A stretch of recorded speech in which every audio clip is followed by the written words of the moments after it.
नमस्कार, आप देख रहे हैं न्यूज 24। मैं हूं शीतल राजपूत। यूपी चुनाव जैसे जैसे नजदीक आ रहा है, राजनीतिक दलों के वार पलटवार तीखे होते जा रहे हैं। साथ ही नेताओं के दौरे भी तूफानी हो रहे हैं। प्रधानमंत्री मोदी लगातार यूपी आ रहे हैं, तो अब बीजेपी के चाणक्य अमित शाह भी सूबे में धुआंधार प्रचार करने वाले हैं। अमित शाह यूपी में क्या क्या करेंगे और बीजेपी को फिर सत्ता तक पहुंचाने के लिए उनका प्लान क्या है, देखते हैं इस खास रिपोर्ट पे।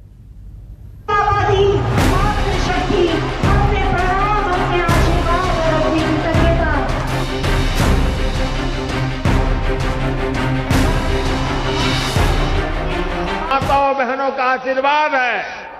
इस नई यूपी को कोई वापस अंधेरे में नहीं धकेल सकता। महिला उठ गई है, हमने लड़की हूँ लड़ सकती हूँ का नारा दिया, महिला उठ गई है, जाग गई है।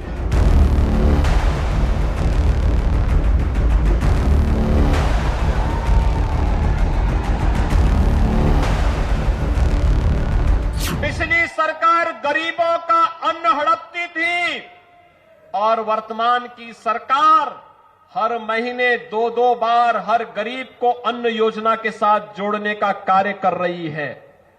योगी आदित्यनाथ और उनकी टीम ने उत्तर प्रदेश के कानून और व्यवस्था को देश में सबसे आगे ले जाने का काम। बाबा मुख्यमंत्री भी कमाल के हैं। इनकी सरकार में कोई कानून व्यवस्था नहीं है, कानून व्यवस्था ठप है इनके सरकार में।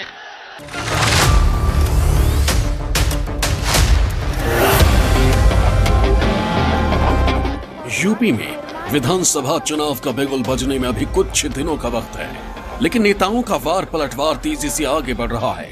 एक तरफ बीजेपी अपने तमाम दिग्गजों को चुनावी रणभूमि में उतारकर विपक्ष पर भारी पड़ने की कोशिश में है, तो दूसरी तरफ कांग्रेस और समाजवादी पार्टी की तरफ से भी सत्ताधारी बीजेपी को घेरने में कोई कमी नहीं छोड़ी जा रही है। बीजेपी के स्टार प्रचारक प्रधानमंत्री मोदी लगातार यूपी के दौरे कर रहे हैं। अब वो एक बार फिर काशी आने वाले हैं और तमाम चुनावी सौगात का ऐलान करने वाले हैं। उधर बीजेपी ने अपने चाणक्य अमित शाह को भी यूपी में उतार दिया है।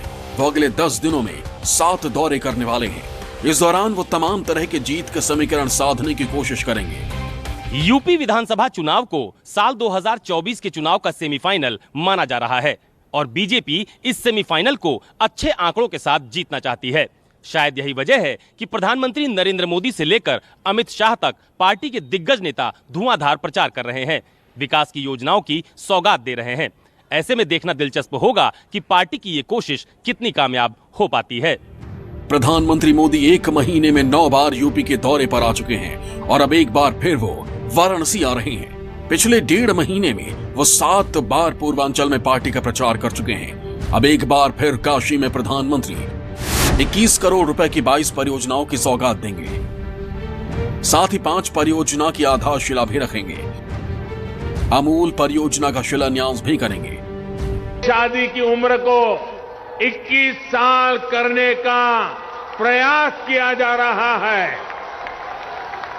देश ये फैसला बेटियों के लिए कर रहा है, लेकिन किसको इससे तकलीफ हो रही है ये सब देख रहे हैं। भाई और बहनों, 5 साल पहले यूपी की सड़कों पर माफिया राज था।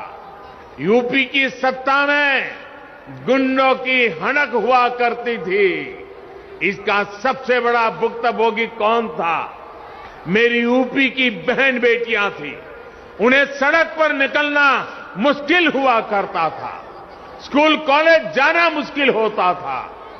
आप कुछ कह नहीं सकती थी, बोल नहीं सकती थी, क्योंकि थाने गई तो अपराधी बलात्कारी की सिफारिश में किसी को फोन आ जाता था। योगी जी ने इन गुंडों को उनकी सही जगह पहुंचाया है। एक तरफ प्रधानमंत्री मोदी बीजेपी को दोबारा सत्ता में वापस लाने के लिए मोर्चा संभाले हुए हैं, तो दूसरी तरफ अमित शाह भी 2017 वाली जीत दोबारा हासिल करने के लिए यूपी की कमान अपने हाथों में लेने वाले हैं। वो 10 दिन में 7 बार यूपी का दौरा करने वाले हैं। वो अलग अलग जगहों पर 20 से ज्यादा जनसभा करेंगे। चुनाव प्रचार के जरिए 140 सीट को कवर करेंगे। कहा जा रहा है कि यूपी में वो पार्टी के सियासी समीकरण को दुरुस्त करने का काम करेंगे।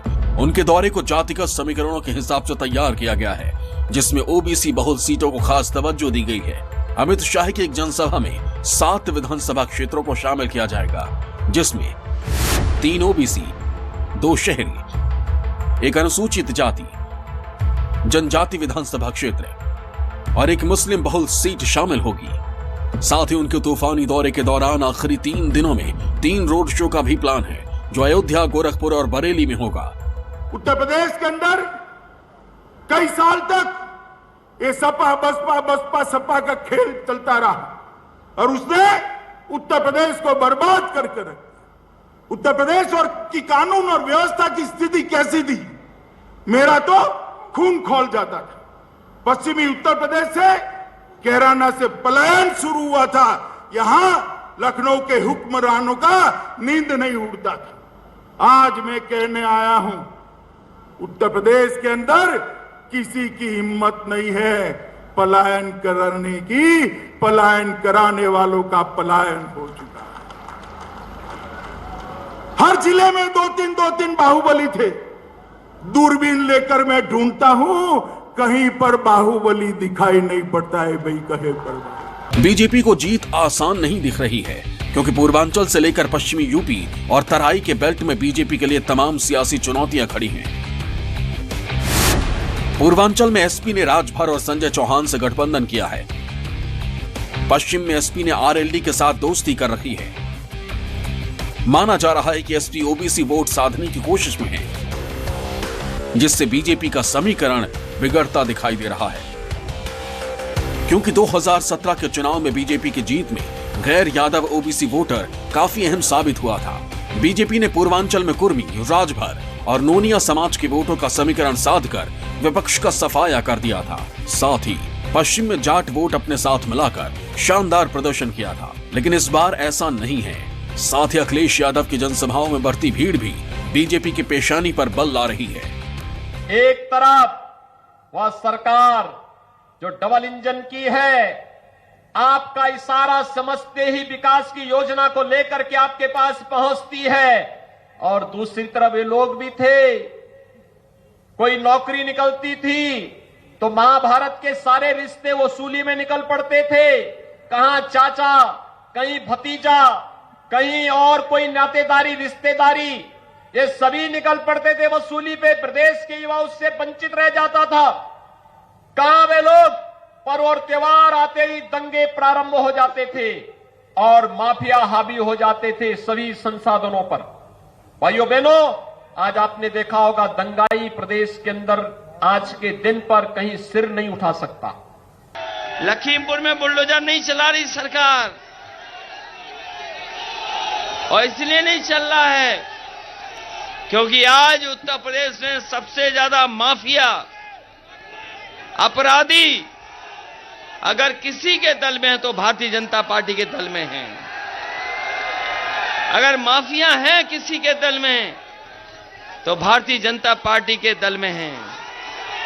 अपराधियों का कोई संरक्षण दे रहा है तो वो भारतीय जनता पार्टी दे रही है। ये सरकार हमारी आपकी नहीं है, सरकार भारतीय जनता पार्टी की है।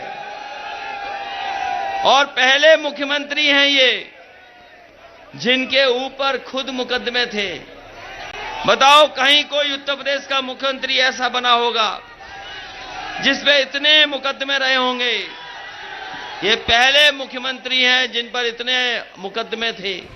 पश्चिम से पूर्वांचल तक बीजेपी अपनी ताकत बढ़ाने की हर संभव कोशिश कर रही है और दिग्गजों की फौज को चुनाव प्रचार में उतार रही है। एक तरफ प्रधानमंत्री नरेंद्र मोदी का प्रचार और विरोधियों पर प्रहार हो रहा है, तो दूसरी तरफ सीएम योगी आदित्यनाथ भी मोर्चा संभाले हुए हैं। लेकिन पार्टी अब अपने प्रहार की रफ्तार को दोगुना करना चाहती है। शायद यही वजह है कि बीजेपी के चाणक्य कहे जाने वाले अमित शाह आने वाले 10 दिनों में 7 बार यूपी आकर के जीत की रणनीति तय करेंगे। आपको बता दें कि 2017 के चुनाव में अमित शाह ने यूपी चुनाव की कमान अपने हाथ में ली थी और पार्टी और गठबंधन ने सारे रिकॉर्ड ध्वस्त करते हुए 325 सीटें जीत ली थी। ऐसे में देखना यह है कि इस बार यूपी के रण में उनकी रणनीति क्या कर पाती है। Bureau report, news 24।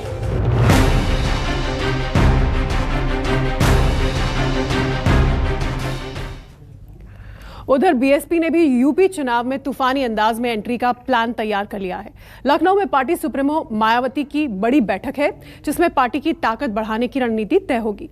आइए समझते हैं कि यूपी चुनाव को लेकर मायावती के मन में क्या है।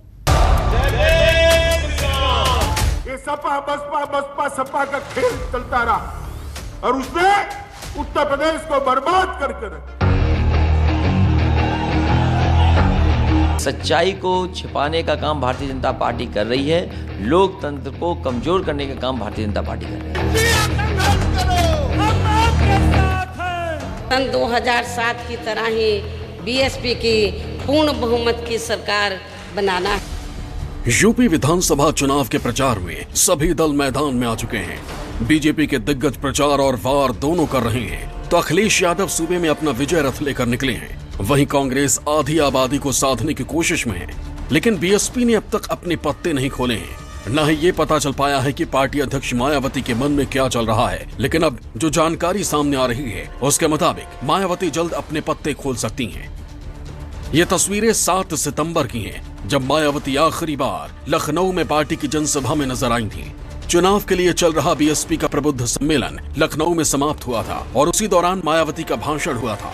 लेकिन उसके बाद मायावती न तो किसी जनसभा और न ही किसी प्रचार में नजर आई हैं। लेकिन अब खबर आ रही है कि वो लखनऊ में पार्टी की बड़ी बैठक करने जा रही हैं, जिसमें चुनाव प्रचार को लेकर आगे की रणनीति पर मंथन होगा। सूत्रों के मुताबिक मायावती के साथ बैठक में सभी प्रभारी मौजूद रहेंगे। सभी जिलों के अध्यक्ष और दिग्गज नेताओं को भी न्योता दिया गया है।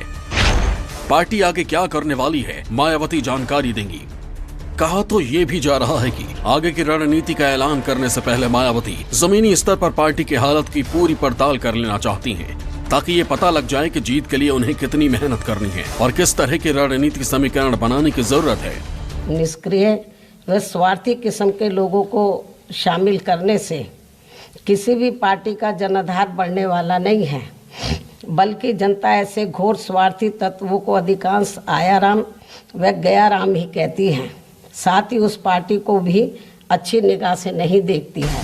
बीएसपी सुप्रीमो मायावती अभी लखनऊ में रहकर ही सूबे की सियासत पर नजर रखे हुए हैं, लेकिन जल्द ही वो अपनी दमदार मौजूदगी दर्ज करवाने वाली हैं और इसीलिए लखनऊ की बैठक काफी अहम है, जिसमें मिले फीडबैक के आधार पर वो आगे का फैसला लेंगी। Bureau report, news 24। नमस्कार, मैं हूं मानक गुप्ता। अगर आपको हमारा ये वीडियो पसंद आया हो तो इसे लाइक और शेयर जरूर करें और हाँ, हमें सब्सक्राइब और फॉलो करना ना भूलें, ताकि आप देश और दुनिया की कोई खबर मिस ना करें। तो जुड़े रहिए हमारे साथ और देखते रहिए न्यूज़ 24।